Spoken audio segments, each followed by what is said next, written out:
നടക്കുമ്പോഴും അള്ളാഹുവിന്റെ ദീനിന്റെ പ്രകാശം എല്ലായിടങ്ങളിലും എത്തിക്കാൻ എന്തൊക്കെ ത്യാഗങ്ങൾ സഹിക്കണം അത് സഹിക്കുക. അതാണ് നമ്മൾ ചെയ്യേണ്ടത്. ഞാൻ അവസാനിപ്പിക്കുകയാണ്. നമ്മുടെ ഇന്ത്യയിൽ മാത്രം പ്രവർത്തിച്ചാൽ പോരാ. ലോകത്ത് ഒരുപാട് മുസ്ലിങ്ങൾ ഇതുപോലെ കഷ്ടപ്പെടുന്നവരുണ്ട്, ദീൻ പഠിക്കാൻ അവസരമില്ലാത്തവരുണ്ട്. ഹാദിയ 40 വർഷം ധാർമ്മികത പൂർത്തിയാക്കുമ്പോൾ ഹാദിയ എന്ന സംഘടന 25 കൊല്ലം പൂർത്തിയാക്കുകയാണ്. ദുബായിൽ വെച്ചിട്ട് തടിച്ചുകൂടിയ ജനങ്ങളെ സാക്ഷിയാക്കി ഞങ്ങൾ അവർക്കൊരു വാക്ക് കൊടുത്തിട്ടുണ്ട്.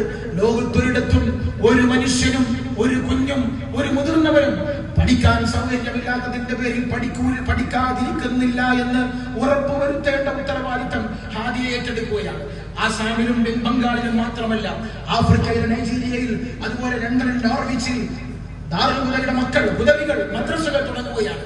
ആ തുടങ്ങുന്ന മദ്രസകൾ പലർക്കും ഇംഗ്ലീഷ് മീഡിയത്തിലാണ്, കാരണം അവർക്ക് മലയാളം അറിയില്ല.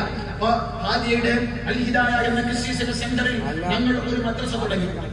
മലയാളികൾക്ക് യഥേഷ്ടം മദ്രസ ഉണ്ട് അവിടെ.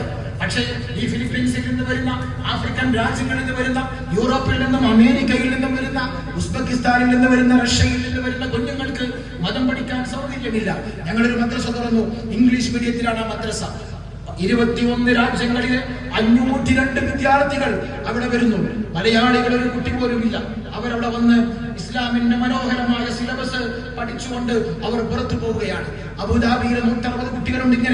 ഇങ്ങനെ ഇൻഷാ അല്ലാഹ്, ഞാൻ നേരത്തെ പറഞ്ഞല്ലോ, നോർവീച്ചിലെ കൊടുവള്ളിക്കാരനായ ഡോക്ടർ റാഷിദ് ഹുദവി, അൽഹംദുലില്ലാഹ്, അദ്ദേഹത്തിന്റെ ശ്രമഫലമായി ഒരുപാട് കാലം ഈ രാജ്യത്ത് അടക്കി ഭരിച്ച ബ്രിട്ടനിൽ ദാറുൽ ഹുദയിലെ ഉദവികൾ പോയി മദ്രസ തുടങ്ങുകയാണ്. ഞാനിതൊക്കെ പറയുന്നത് ദാറുൽ ഹുദ ഒരു വലിയ പ്രസ്ഥാനമായി, ഒരു മൂവ്മെന്റായി സമൂഹത്തിന് കൊടുത്ത വാക്ക് പാലിക്കാൻ മഹാനായ സയ്യിദ് ഹൈദ്രോസ് മുസ്ലിയാർ ഞങ്ങളെ ഏൽപ്പിച്ച ദൗത്യം ഏറ്റെടുക്കാൻ പാപ്പുട്ടി ഹാജി അകലേക്ക് വിരൽ ചൂണ്ടി അമേരിക്കയിലെ കുട്ടികളെ എന്റെ ദാറുൽ ഹുദയിലെ കുട്ടികൾ പഠിപ്പിക്കുമെന്ന് പറഞ്ഞത് അനർത്ഥമാക്കാൻ നമ്മൾ ശ്രമിക്കുകയാണ്. അൽഹംദുലില്ലാഹ്, അല്ലാഹു നമ്മുടെ കൂടെ ഉണ്ടാകും. എനിക്ക് നിങ്ങളോട് പറയാനുള്ളത്, ഐക്യത്തോടെ ഛിദ്രതകളില്ലാതെ സമൂഹത്തിലെ നല്ല കാര്യങ്ങൾക്ക് വേണ്ടി നമ്മുടെ സമയവും ഊർജവും ചെലവഴിച്ച് നമ്മുടെ മുമ്പിലെ വലിയ ഉത്തരവാദിത്തങ്ങൾ ഏറ്റെടുത്ത് മുന്നോട്ട് പോകേണ്ടവരാണ് നിങ്ങൾ.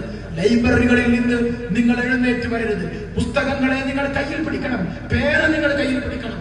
അങ്ങനെ വായിച്ചും എഴുതിയും എന്റെ പ്രിയപ്പെട്ട കുഞ്ഞുങ്ങളെ നിങ്ങൾ അഭ്യസിക്കുക. നിങ്ങൾക്ക് കിട്ടാവുന്ന അത്ര പരമാവധി അറിവ് നിങ്ങളുടെ അധ്യാപകരിൽ നിങ്ങൾ നേടിയെടുക്കുക. എന്നതിന് ശേഷം ഇൻഷാ അല്ലാഹ് ഈ നിങ്ങളുടെ പഠനം പൂർത്തിയാക്കുമ്പോൾ ഞാൻ നേരത്തെ പറഞ്ഞ പോലെ നൈജീരിയയിലും ദക്ഷിണാഫ്രിക്കയിലും പോയി ഇസ്ലാമിക പ്രബോധനത്തിന് നേതൃത്വം കൊടുക്കേണ്ടവരാണ് നിങ്ങൾ.